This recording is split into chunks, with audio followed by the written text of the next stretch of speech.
I am the body snatcher. You know we love tummy tucks on this show. Welcome back to Boxing. Welcome back, loyal fight fans, to Boxing. Eat that shit up. You know I'm your humble host. I am Tummy Tom O'Neill. I am the body snatcher, and I am back at it. Please hit the thumbs up button for me. Please hit the subscribe button if you haven't already, and you're trying to take off on this rocket ship that is boxing. First off, I'd like to start out by saying I'm very grateful for all the views that we're getting, all the new subscribers, really. And if you're new to unboxing, I'm coming back at you every week. We do this on Wednesdays. I give you the show. I give you the fight breakdowns. I give you the picks. We talk about boxing. We stay out of the outside the ring stuff. We talk about technical breakdowns and give you the picks for the fights. Then we recap the fights that happen next Wednesday, and we preview the weekend ahead. And I do this every single Wednesday for you guys. I'm very appreciative of the new subscribers, very appreciative of the views. I remember getting, 44 views, 54 views and things, and just really feeling like, wow, that was awesome. And now we're averaging that easy and exceeding that a lot of times as well. And I'm just really, really very thankful of it. I'm a big boxing fanatic myself. I do gamble on the fights sometimes. I'm going to give you the picks every Wednesday anyway, if you feel so inclined to put some money on them. Dealing with a pretty good success rate here for that. And just really the show's about boxing, making new fight fans. And if you guys want to ever leave anything in the comments, yeah, I'm here every Wednesday for you. I'll definitely touch on the stuff you say in the comments. If you have questions, as long as you're respectful, you can totally disagree with me. And I would love to have chats about that. Yeah, any questions you guys have, any topics you want me to touch on. Again, I don't really get into the outside the ring stuff, but if you want me to touch on who do you think this guy could beat this guy, any sort of topics, who's the best lightweight, who's the best welterweight, anything you guys want me to touch on, drop it in the comments for sure. So we have a huge weekend of fights coming up here, guys. Before we do that, we're going to recap the Amir Khan Colbert fight that happened. Now, I feel like a lot of you guys didn't like my take here because we're dealing with, a Hall of Famer in Amir Khan, but he's earned that already. He's earned that already. So you just, you do what you do to earn your career. Now, hopefully he doesn't completely tarnish it. I really hope that he just leave boxing now. He's done very well for himself, money-wise, accomplishments-wise. He was a fantastic boxer. Listen, for the last many fights, and this is kind of what I said, is that he hasn't had it in him anymore. He quit in that Terence Crawford fight. Absolutely, 100%. He quit. Terence Crawford even questioned him right to his face in the post-fight about it. So did many fans. And you're just being ignorant if you didn't say that he quit in that fight. It isn't debatable because he's saying he got hit in the balls and the shots up above the shorts line. So yeah, we are touching on that. We're talking about that because it happened inside the ring. We all got to see it. And when you have instant replay like that can just, I saw it on the spot, and a lot of you did. But if that wasn't enough, they played about 8 times over after the Terence Crawford fight. So it's clear as day that he took away out of that fight because it was difficult. I'm very glad to say that he didn't quit in this fight. One, he showed up. He looked very nervous doing so as well on his whole walk to the ring, breathing heavy and hitting, but not psyched up. He wasn't able to psych himself up or have coaches. He's just walking and oh man, he's very, he was very worked up, and he wasn't able to get himself into a mindset, and you can physically just see that, even on him making his way to the ring. I think that deep down inside, he knew, I might still be kind of fast, but probably not even as fast as I was once before. I know my legs aren't there for sure. Because listen, if you're training and especially he went to Team Bud Crawford and with Bomac and all those guys, and trained with them for this, in preparation for this fight. He said, "Oh man, we've done all the preparation." I'm sure he showed up to the gym every day, and Terrence Crawford, a fantastic fighter, and Bomac proven to be a great trainer as well. I'm sure that they made him show up, they made him do the work, but mentally, he would know that he's not there. After a performance like that, and performances before this one, man, it's not a fluke, he's getting older. It happens to guys. My favorite, he's not the greatest boxer, but my favorite, one of my favorite boxers ever is Iron Mike Tyson. Like a lot of people. That's a casual thing to say, and it's a very casual take from a hardcore fan like myself, but he'll always be one of my favorites, and towards the end, the saddest thing is not just taking some losses, but in the way you take the losses, in the demeanor that you carry yourself in showing that you're just not that guy anymore, in everything that you say and do.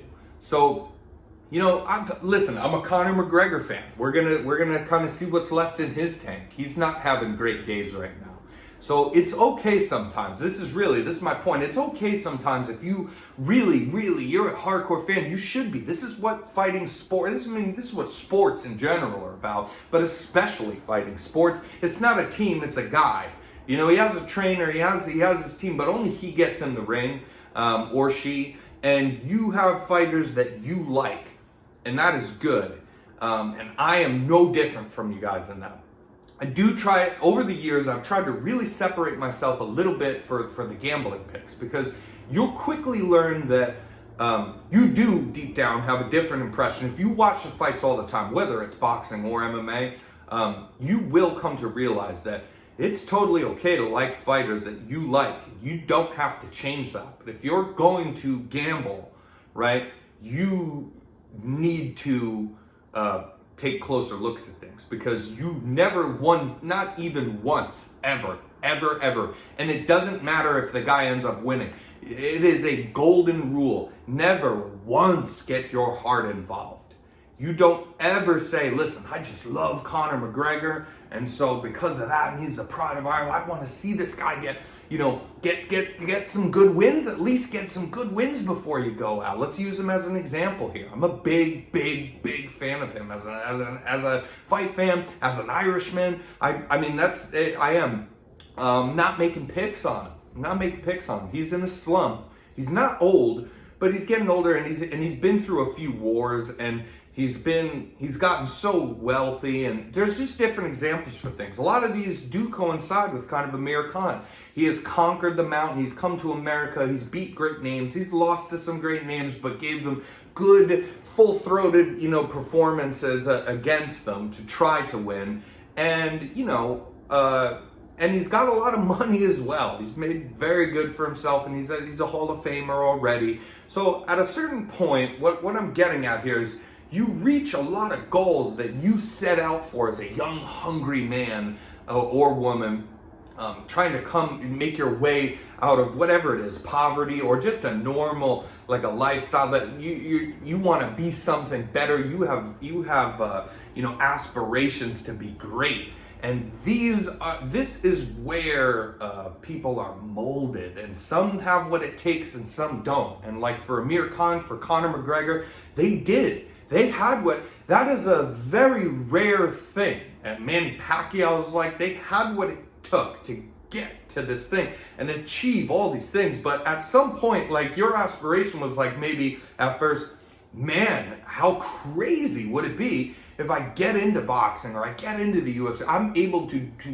be a professional fighter. Then how crazy would it be that I want to be the world champion one day, man? Then I do that. Then it's man, I think I want to move up a weight class. Could I do that? My God, then you're making so much money. Let's say you accomplish that. Now I'm a 2-time world champion. Listen, I bought my mom a house. My kids have generational wealth.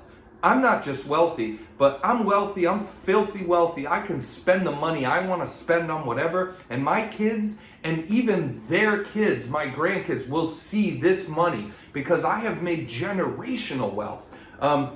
As human beings, and this isn't just about fighting, we, can only shoot so high. I mean, a lot of human beings in anything, any aspect in life, any profession, have achieved great things. But when you have achieved so much, and this just shows itself time and again to be true. It's a human nature thing. You almost never believed it yourself, but you had to work so hard from the ground up. Then you got here and maybe you're high up and you even had what it takes to work a little harder, but you got to know when to get out of there, dude, because nobody can do, especially boxing, nobody can do that forever, but anything. Let's say you're a great mathematician, you have these things, let's say you're a writer, you're a journalist, you're in anything. You got the Nobel Peace Prize, for God's sakes, and you just are just, and you are wealthy and you have achieved everything you set out to do and then some. There is nothing left for you. So getting into fights against other old names that you've had bad blood with for 10 years is maybe not the best thing for you. Getting into any more fights for Amir Khan, I don't think is the best thing for him anymore.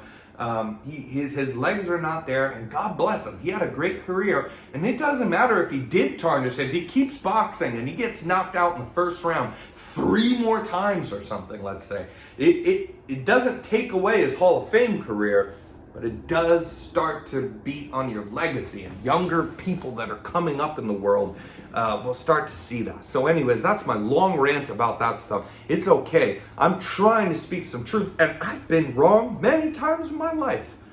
But you know what? I wasn't wrong. Colbert punished this man.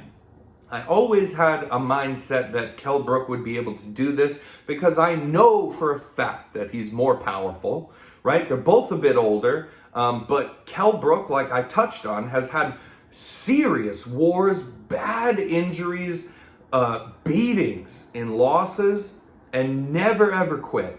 And we cannot say the same for Amir Khan. That's just true. It's just true.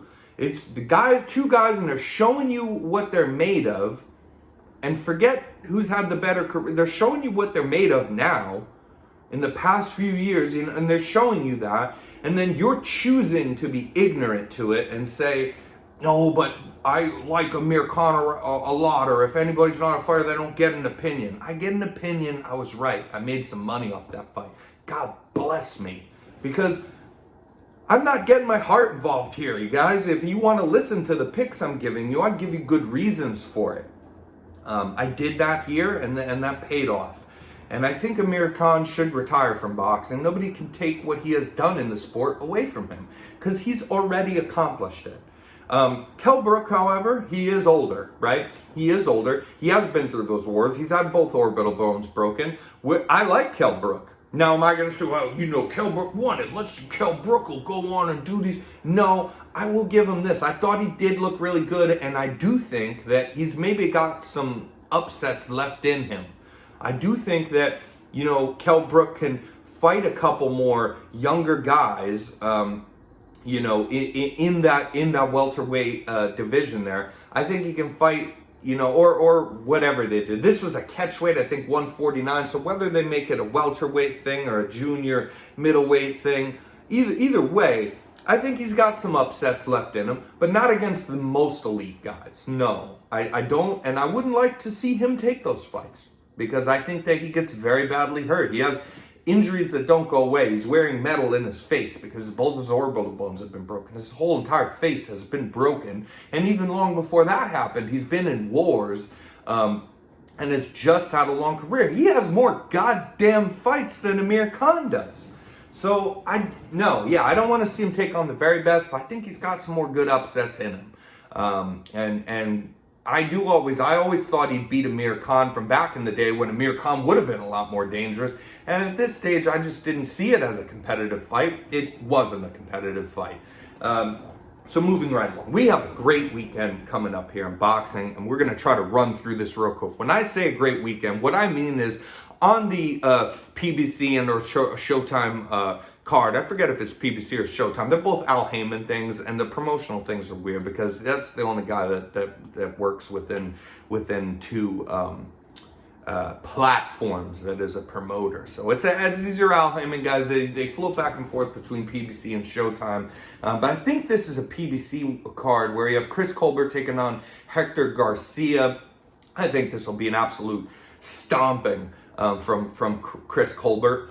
I think he's got a lot of good years ahead of him. I think he's got real competitive fights. And man, it wouldn't surprise me too much if he pulled off upsets against guys with belts in his division. He is a young, hungry kid from New York. He freaking paints his hair pink, okay? He'll fuck you up and me. But yeah, I think Chris Colbert absolutely just destroys this guy. I think Hector Luis Garcia is not super talented. I'm not gonna lie to you guys. I just don't think he's that this will be that competitive, because Chris Colbert isn't gonna hit as hard as maybe even, who knows, Hector Garcia could hit a lot harder than Chris Colbert. I think he actually does, but Chris Colbert is a hell of a lot faster, for one. He's young. He's very, as much trash as he talks and the things he says and the antics which make people pay attention to him, which is good for him. He is very intelligent. He doesn't let you see that side of it. He's a very intelligent fighter. He knows how to change his rhythm up. That's one of the best attributes that Chris Colbert has, is he goes slow, he goes fast. Not only slow to fast, but also you don't need to be trained by a natural person. If you weren't trained in boxing, you'll throw it like this and they go, okay, let me see a 1-2, a jab, boom, boom, boom. So there's a rhythm. I'm just doing this and I'm talking it. Boom, boom. There's a rhythm there. Boom, boom. Now let's do 3. Boom, boom, boom. Right? Boom, boom, boom. Boom, boom, boom. Okay? Boom, boom, boom. Now watch me change up the rhythm. Boom, boom, boom. Now I've changed up the rhythm. This is what Chris Colbert does very, very well, because what anybody does in boxing, the worst boxer, the guy training and starting off in the gym, the best boxer in the whole world, Canelo, Floyd, everybody and their mother and everyone in between those guys at all levels of this sport, you will try, and it's very hard to do, but you will always try to time your opponent. So this is the whole timing thing, right? Boom, boom, and then boom, boom, boom, boom. So they're consecutive. Boom, boom, boom, boom, boom, boom, boom, boom, boom, right? So boom, boom, boom. So then somebody will think, okay, he's gonna throw 1-2, let me block it, and I'll sway out of the uppercut, because it comes right after. But if I go boom, boom, and I wait, and he sways and he comes back, then I hit him with the uppercut or a hook, that is changing your timing up, because they're expecting you to do. So you have variations of this that Chris Colbert plays with as well, which is like his speed in general, so you can, real fast, or you can then just go, kind of touch you and lumber a little bit around, and almost lull you into a sense of security, like, oh, he's going, and then, just like light you up as you're coming in, because he's way faster than what he's been presenting. And also just the regular timing, whether it's fast or slow, super fast to touch you, or ones to really kind of damage you. He plays with his timing very well. So yeah, I just see Chris Colbert running through this kid, but that's the PBC card main event. And then you also got, Gary Russell versus Victor Postal. Victor working for the UPS, going postal. That's a bad dad joke right there. If you wanted one, I don't know, but I gave it to you nonetheless. But yeah, Gary Russell, not to Gary Antoine Russell, not to be confused with Gary Russell Jr., who just fought and lost against Mark Magsoyo. So, this Gary Russell's good too, okay? He's favored in this fight. So actually, though, Victor Postal's a good fighter as well. We're going to give you the gambling stuff at the very end here, but I'm not going to touch that fight. I am going to pick the Chris Colbert, for sure, over Hector Garcia, but we're not touching the Gary Russell-Victor Postal fight. We're just going to sit back and enjoy it, okay?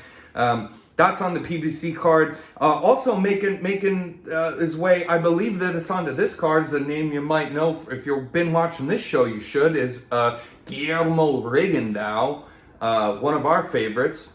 Now, I absolutely think, just like Guillermo Rigondeaux won his last fight, is what I believe. They didn't give it to him because the judges are just like dumb people these days that don't know how to score boxing, even though that's what you're paid to do, and you're paid by a commission. That's what commission is it?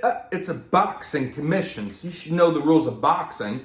But because they thought, oh, he's boring because he makes people miss, and he's that talented. Hey, he does a harder thing because anybody can throw offense, but not everybody can make you miss. So he does a harder thing, so he should be punished by a guy that's not as good a boxer as he is in a loss. I thought he won that fight. I'm not going to touch this fight either that he's in because I think the judges screw him a lot.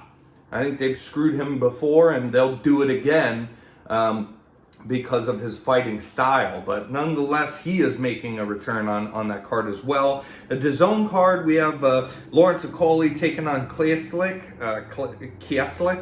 I don't know how to pronounce the guy's name. And honestly, we're taking Lawrence Okolie in this fight as well because, you know, Lawrence Okolie is going to be a real problem at cruiserweight. I want to see him against other, you know, good guys there, but I do think Lawrence Okolie has fantastic, hopes and dreams for being at cruiserweight. I think that he can become a unified champion even one day, you know. It's yet to be seen because he needs a stiffer level of competition, and he's not going to find it in this guy. So we'll make some money off of that one as well. And then we have an ESPN Top Rank card as well under that Bob Arum umbrella. This is the one that we're paying real close attention to. This is the Josh Taylor versus Jack Cadderall fight. So Jack Cadderall, real quick, right? Jack Cadderall, he's a guy you probably don't know of. He is a good boxer. He hits hard enough. He's a come forward kind of guy, but he's not just old pressure style bully fighter. He can actually box a bit on the outside. Now, do I think that he can outbox Josh Taylor? No. But he might be able to hit harder than him. And again, he is no slouch at boxing. So though his level might not be the same at boxing on the outside, making people miss, using your jab, kind of fundamental boxing, it might not be as great as Josh Taylor's, but it can hang for a while, I think. And Jack Catterall also likes to fight on the inside. He is a good fighter. Now, we'll get it out of the way for your picks here. We're going to pick Josh Taylor to win this fight.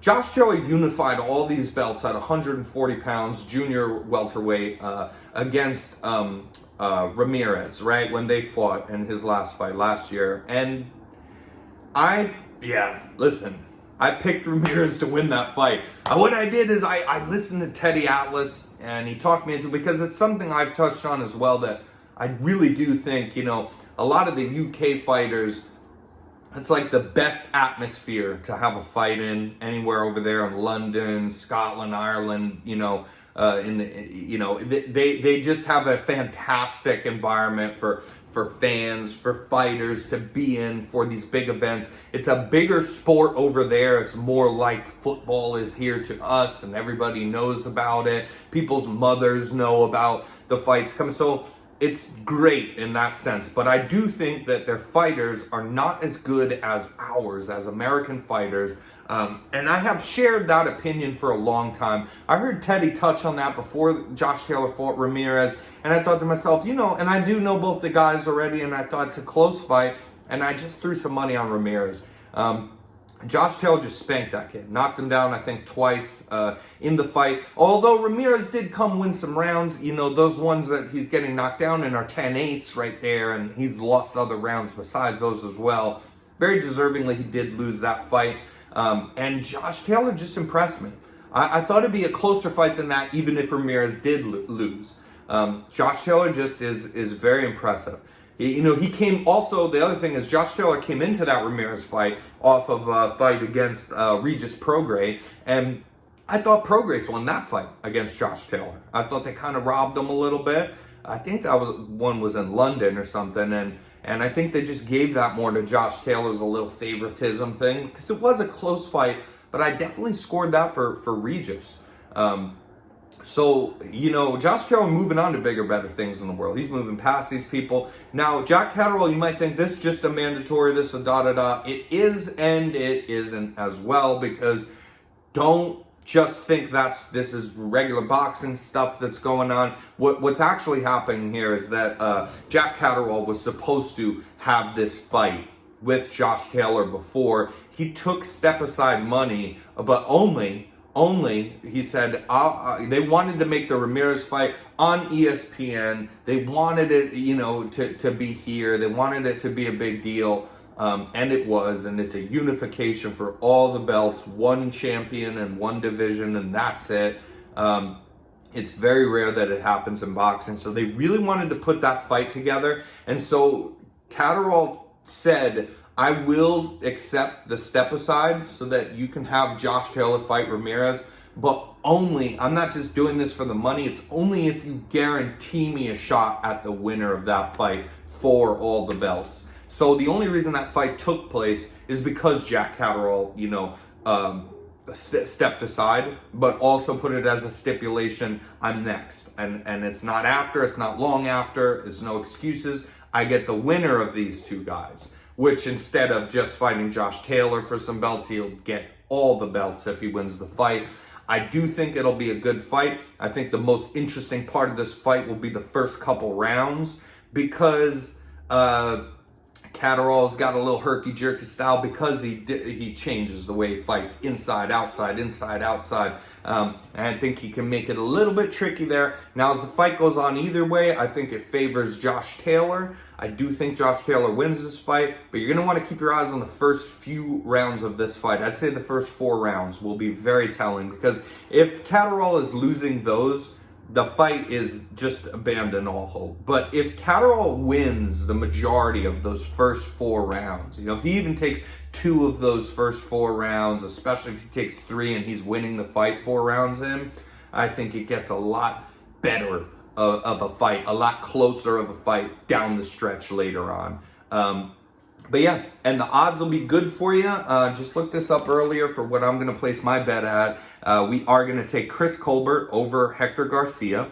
We are going to take, we're going to stay away from the Gary Russell fight. We're going to stay away from the Rigondeaux fight because they rob him. We are going to take Lawrence Okolie to win. We're going to take Josh Taylor to win. And then touching on the MMA stuff, we are going to take Arman Tsarukyan to win, which he's only like a minus 200, 220 favorite, and I think the odds should be steeper. I think that's a safe bet. Nice little add-on there. This gets you him, and there was another, main event of the UFC card will be short notice step in for Bobby Green versus Islam Makhachev. Throw Islam Makhachev on there. Throw Arman Tsarukyan on there, and then you want Chris Colbert, Lawrence Okolie, Josh Taylor. These are pretty safe picks. I feel like this will be a good weekend to make money. You get about a plus 150 for your money with those picks parlayed together. So until next time, loyal fight fans, stay loyal, enjoy the great weekend of fights, and we'll see if we got some money next weekend. Let's do it.